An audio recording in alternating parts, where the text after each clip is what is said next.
कई बार जो है मामला हो जाता है। इसलिए तिवारी जी से पहले हम लोग जो है जानना चाहेंगे कि आप क्या सुझाव देंगे इन छात्र छात्राओं को, क्योंकि आप जो है वो काफी आपको नाराजगी है जो इस तरीके से सरकार पेश आई है सोनम वांगचुक के साथ में और छात्र छात्राओं के साथ में।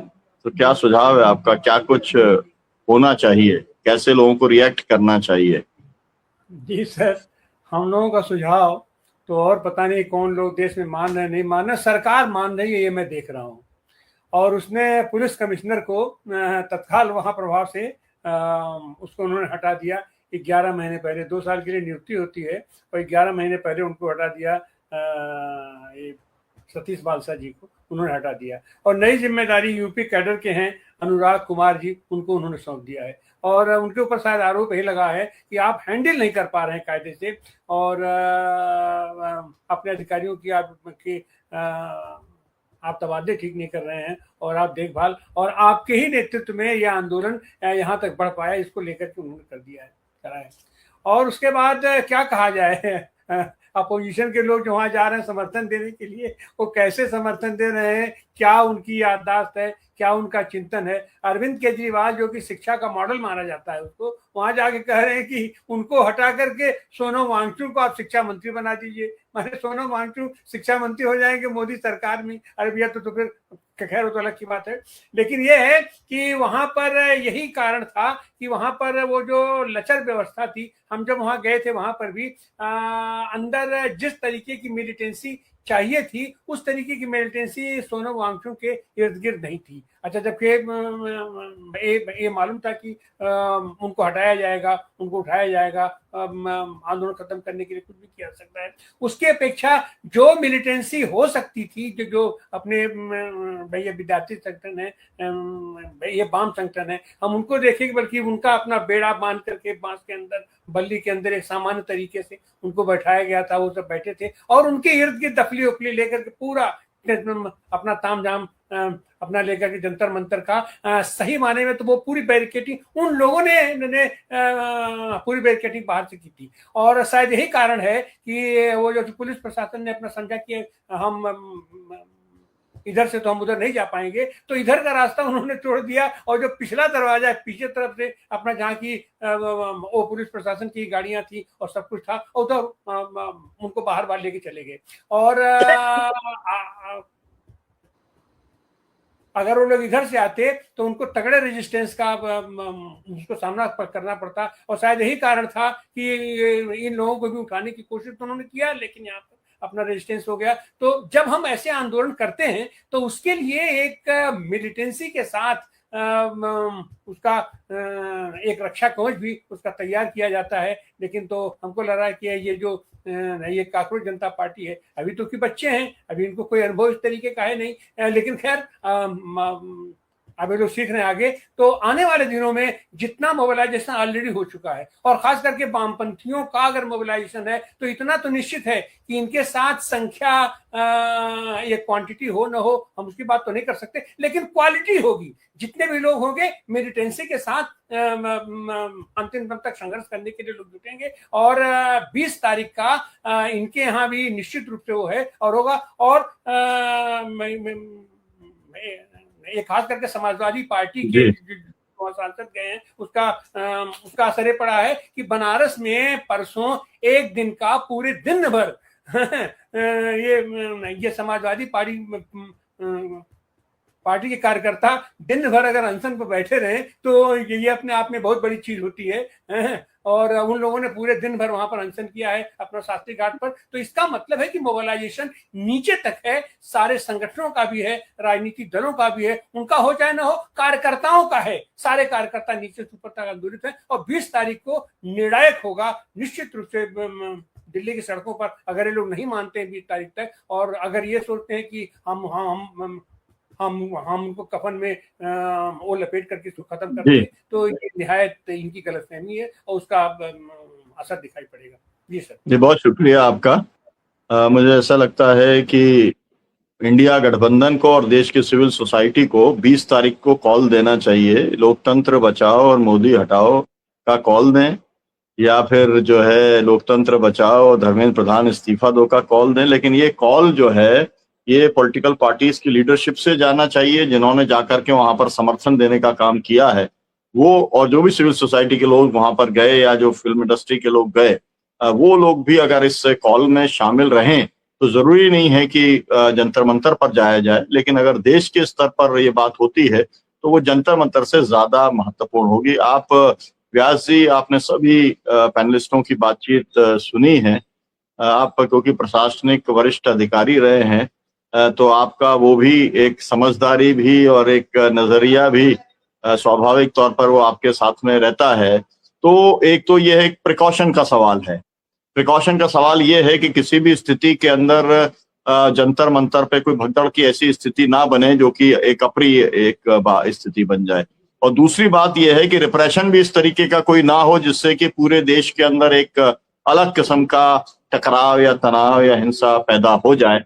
आप किस तरीके से देख रहे हैं और आप किस तरीके का एक सजेशन देना चाहेंगे, जो लीडरशिप है उसको भी और जो सरकार है उसको भी? मतलब इस्तीफा दे वो सब तो ठीक है, लेकिन एक प्रशासनिक और पुलिस व्यवस्थाओं के स्तर पर।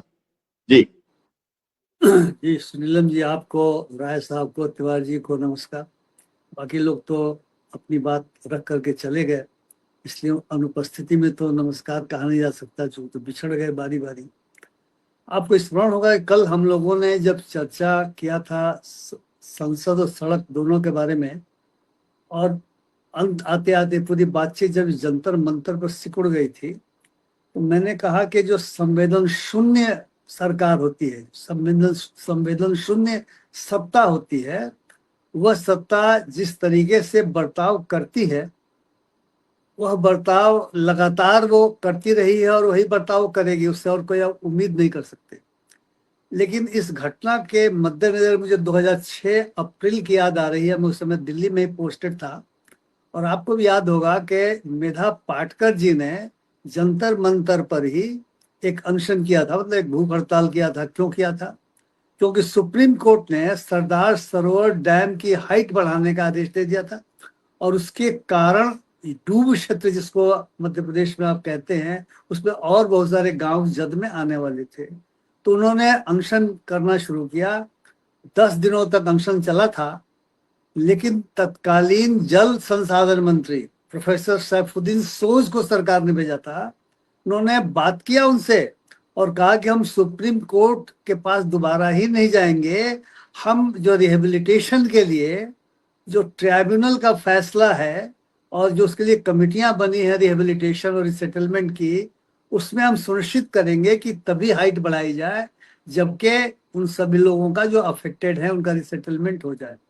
ये संवेदनशील सरकार का वो समय का वक्त मैं मानता हूं, और ये संवेदन शून्य सरकार का है। मेरा मानना यह है कि सरकार वास्तव में थोड़ी भी संवेदना रखती तो यह जो घटना घटी थी तो प्रशासनिक घटना है, मैं उस पर भी आऊंगा कि प्रशासनिक घटना ऐसे होनी चाहिए थी, कुछ ऐसे दूसरी तरह से किया जाना चाहिए था। तो वे किसी जिम्मेवार मंत्री को भेजते और वह मंत्री उनसे बातचीत करते, आश्वासन देते, कुछ कहते, जो भी कहना होता है कहते, उनको मनाने की कोशिश करते। कल भी हम लोग विरोधी दलों पर पिल पड़े थे। आपके राहुल जी तो विरोधी दलों की छिछालेदर कर दिया उन्होंने, प्रेस को तो ऐसा उन्होंने बना दिया। लेकिन आज से ही ये जो गोदी मीडिया है वह इस पूरे के पूरे मामले में सरकार के पक्ष में खड़ा हो गया। मैं देख रहा था कुछ गोद पत्तलकार कहा जाता है उनको, गोदी पत्तलकार नाम लेना उचित नहीं होगा, शुरू कर दिया उन्होंने वांगचुक की ऐसी तैसी करना। एक तो चीख रहा था कि पोलिटिसाइजेशन कर दिया, या राजनीतिक मंच था, इसको राजनीतिक बना दिया। तो सरकार ने अपने इन गुर्गों को भी छोड़ दिया, क्योंकि सरकार तो संवेदनहीन है, उसने किसी को भेजा नहीं, उसने पुलिस कमिश्नर बदल के कहा कि कार्रवाई आपको करनी चाहिए।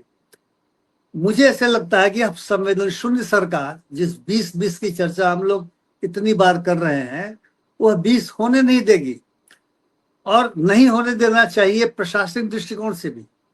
क्योंकि अब अगर छात्र तो उत्तेजित है, अगर वो छात्र आएंगे भारी संख्या में दिल्ली में संसद मार्च करने के लिए, बहुत सारी घटनाएं घटेगी। आप जो कह रहे हैं, तिवारी जी भी शायद कह रहे थे कि और आपने ही कहा कि स्थितियां ऐसी हो सकती हैं कि काफी हिंसा भी हो जाए। वैसी दिशा में मुझे लगता है कि सरकार अब यह करेगी कि जंतर मंतर को कल तक खाली कराने की कोशिश करेगी, और यह कोशिश करेगी कि 20 तारीख को जितने मेट्रो के स्टेशन से सब बंद कर दिए जाएंगे, दिल्ली को घेर लिया जाएगा, दिल्ली में बसों का प्रवेश और ट्रेनों में भी छापामारी शुरू कर दी जाएगी। और अगर ट्रेनों में छापामारी ओरिजिनेटेड स्थान से ही शुरू कर दी जाए कल से ही, तो कोई आश्चर्य नहीं होना चाहिए, क्योंकि निश्चित तौर से सरकार कतई नहीं चाहेगी कि किसी भी प्रकार का प्रदर्शन हो धर्मेंद्र प्रधान या मोदी जी के खिलाफ। मेरा मानना था कि जो भूख हड़ताल धर्मेंद्र प्रधान को हटाने के लिए हो रही थी, धर्मेंद्र प्रधान क्या चीज है? धर्मेंद्र प्रधान मूलतः एक मुहरे हैं जो माननीय मोदी जी ने शिक्षा में बैठाया है। पहले स्मृति ईरानी जी को बैठाया था उन्होंने। तो जब तक मोदी जी नहीं चाहेंगे तब तक धर्मेंद्र प्रधान या कोई भी मोहरा अपनी जगह से न हिलेगा न हटेगा, और अगर मोदी चाहेंगे तो दूसरा मोहरा आ जाएगा। इसलिए अच्छा हुआ इन राजनीतिक दृष्टिकोण से आज दीपके ने कहा कि मोदी हटाओ। और आपने भी जो बात कही, निश्चित तौर से मैं राजनीतिक रूप से इसका समर्थन करूंगा कि जितनी पॉलिटिकल पार्टियां हैं अपोजिशन की, ऑफ कोर्स, उन लोगों को छोड़ दीजिए। जैसे ये आपका एनसीपी एसपी जो है सो तो पता नहीं कहाँ जा रहा है, ढोलमुल क्या कर रहा है।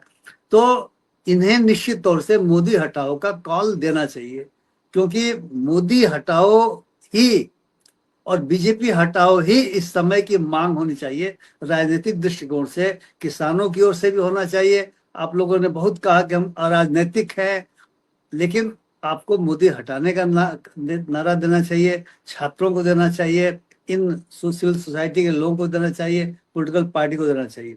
अब प्रशासनिक दृष्टिकोण से मैं बात करूं, ये बहुत ही लचर ऑपरेशन हुआ। ये जो सफेद कपड़ा वाला मामला हुआ, अरे यार, लोग समझ नहीं पाएंगे कि तुम अंदर कर क्या रहे हो, तुम धक्का दे रहे हो मन से लोगों को। ये ऑपरेशन होना चाहिए था सुबह के 4:30-5 बजे, जब सब लोग सोए हुए हों। देखिए, हम प्रशासन में रहे हैं, कई बार इलेक्शन के दौरान एसपी के साथ हम भी जब फील्ड में जाते थे, मान लीजिए गिरफ्तारियां करनी होती थी कुछ गुंडों की, मैंने कहा आप गिरफ्तार कीजिए, तो वो भी कहते आप भी चलिए। तो हम लोग पहुंचते थे 4:30-5 बजे, जब लोग सोए होते हैं, और सब उठा लिया जाता था, कोई हंगामा नहीं होता था। तो प्रशासनिक दृष्टिकोण से ये बहुत ही लचर ऑपरेशन जो पुलिस कमिश्नर है उसने प्लान किया। बाकायदा दिखाई दे रहा है कि लोगों को धक्का दिया जा रहा है, मंच से दिखाई दिया जा रहा है कि तुमने पर्दे टांग दिए और पर्दे के अंदर तुम क्या कर रहे हो। तो सोचने समझने की बात है, छुपा क्या रहे हो, तुम छुपाने की कोशिश कर रहे हो, जबकि यह होना था, अपरिहार्य था, ये होना ही था, ये अनएक्सपेक्टेड भी नहीं था। ये आज नहीं तो कल हो जाता, ये किसी भी दिन हो जाता, क्योंकि हाईकोर्ट में किसी को भेजा गया होगा। हाईकोर्ट में जो व्यक्ति गया है, मैं सुन रहा था रवीश कुमार को, कोई नहीं जानता कौन गया था, लेकिन जरूर उसको भेजा गया होगा सत्ता की ओर से कि हाईकोर्ट से ब्लैंकेट आ जाए। क्योंकि निश्चित तौर से डडेवाल के मामले में सुप्रीम कोर्ट ने कहा था कि आपको बिल्कुल ध्यान देना पड़ेगा, आपको मॉनिटरिंग करनी पड़ेगी। जो सॉलिसिटर जनरल है उसने कहा था हाईकोर्ट में कि हाँ बिल्कुल मॉनिटरिंग कर रहे हैं। तो मॉनिटरिंग कर रहे हैं, और उन्होंने उनको जान बचाने की भी बात कही, तो उन्होंने कहा कि ठीक है, हम मॉनिटरिंग कर रहे हैं, इनकी हालत खराब हुई, हम इनको अस्पताल में ले जाके भर्ती कर रहे हैं।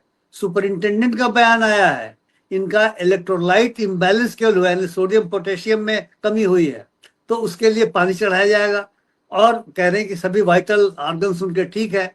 मुझे तो डर है कल सुपरिंटेंडेंट का ट्रांसफर न कर दिए सरकार, क्योंकि तुमने ऐसा क्यों कहा, तुम्हें कहना चाहिए कि इनको फीड करना पड़ेगा।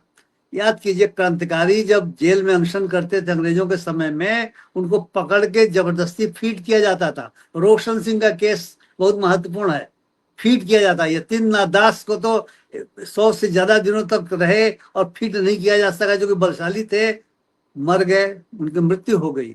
तो अंग्रेज भी ऐसा ही करते थे, भी फीड करने की कोशिश कर सकते हैं ताकि किसी प्रकार से इनका अनशन भी टूट जाए।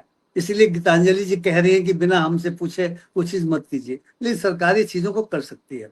अब क्या करना चाहिए लोगों को, जैसे एक तो आपने कहा कि नारा देना चाहिए, अब केवल जंतर मंतर और दिल्ली छोड़ के जो कल सड़क की बात हो रही थी, अगर क्षमता है तो देश भर में इस आंदोलन को क्रमिक अनशन के रूप में ले जाना चाहिए। क्योंकि एक संवेदन शून्य प्रशासन के समय गांधीयन तरीका जो आप अपनाते हैं सत्याग्रह का, उसकी रणनीति और उसकी सीमाएं दोनों स्पष्ट हो गई है। ये रणनीति बदलना पड़ेगा। अगर निश्चित तौर से मुझे तो डर ही क्या है कि वांगचुक पे अगर ये धारा लगा दी जाए कि आपने आत्महत्या की कोशिश की, कोई आश्चर्य नहीं होगा। और दीपके के ऊपर और वो जो उसका सौरभ दास और तमाम है, धारा लगा दी जाए कि आपने उनको उकसाया आत्महत्या करने के लिए, तो मुझे आश्चर्य नहीं होगा। क्योंकि संवेदन शून्य प्रशासन, संवेदन शून्य सरकार, संवेदन शून्य सत्ता कुछ भी कर सकती है, क्योंकि उसे डर नहीं, उसे फिक्र नहीं है। उसे हिंदू मुसलमान का विष फैला दिया और उसको लगता है कि हम चुनाव जीतेंगे। अब अगर एक आध चुनाव हार जाएंगे तब शायद उनको लगे, लेकिन देखिए क्या होता है। मुझे नहीं लगता है कि इनको कोई भी फिक्र है, इनको कोई भी डर है कि हम चुनाव हारेंगे। और केवल चुनाव हारने से ये लोग डरने वाले लोग। जी जी, बहुत शुक्रिया आपका। बहुत अच्छी चर्चा हुई है, तमाम सारे सुझाव भी आए हैं, विश्लेषण भी बहुत गंभीर हुआ है। मैं तो केवल इतना कहना चाहूंगा कि बहुजन संवाद के जो भी दर्शक हैं, अगर वो किसी किसान संगठन, मजदूर संगठन या इंडिया गठबंधन के संगठन या किसी भी जन संगठन से जुड़े हैं, तो उन्हें 20 तारीख का अपना कोई ना कुछ प्लान करना चाहिए। जिले स्तर पे करें, जनपद स्तर के ऊपर करें, और इस अनशन की कार्रवाई के साथ में कम से कम एक दिन तो जुड़ना जरूर चाहिए। और इसकी पूरी एक लिस्टिंग होनी चाहिए देश भर में। मतलब बहुत आसान है, अगर केवल समाजवादी पार्टी और कांग्रेस पार्टी और इंडिया गठबंधन के लोग अगर ये ऐलान कर दें कि हम एक दिन का अनशन करेंगे और मुद्दा एक ही रहेगा, लोकतंत्र बचाओ मोदी हटाओ, तो मुझे लगता है कि इसका जो इम्पैक्ट है वो पूरे देश के अंदर देखने मिलेगा। और अब 20 तारीख को कैसे हैंडल करती है सरकार, ये जो है वो देखने वाली बात होगी। उनके सरकार के सामने बहुत सारे विकल्प हैं। उम्मीद है कि वो टकराव का और रिप्रेशन का विकल्प वो नहीं चुनेगी, नहीं तो ये उन्हीं के लिए बड़ा आत्मघाती साबित होगा। बहुत शुक्रिया, बहुत धन्यवाद। दर्शकों से अपील की वजह से शेयर करें, और हम लगातार इसके ऊपर कार्यक्रम भी करेंगे और अपने सुझाव भी यहाँ पर हमारे जो है पैनलिस्ट रखने का काम करेंगे। तो आप इसे शेयर भी करें। आप सबका बहुत शुक्रिया। माननीय व्यास जी, माननीय तिवारी जी, हमारे साथ में जो है कॉमरेड रोशन जी जुड़े थे, हमारे साथ में डॉक्टर सलीम खान साहब जुड़े हुए थे, हमारे साथ में के राय साहब जुड़े हुए थे। सभी पैनलिस्टों का बहुत बहुत शुक्रिया, बहुत बहुत धन्यवाद।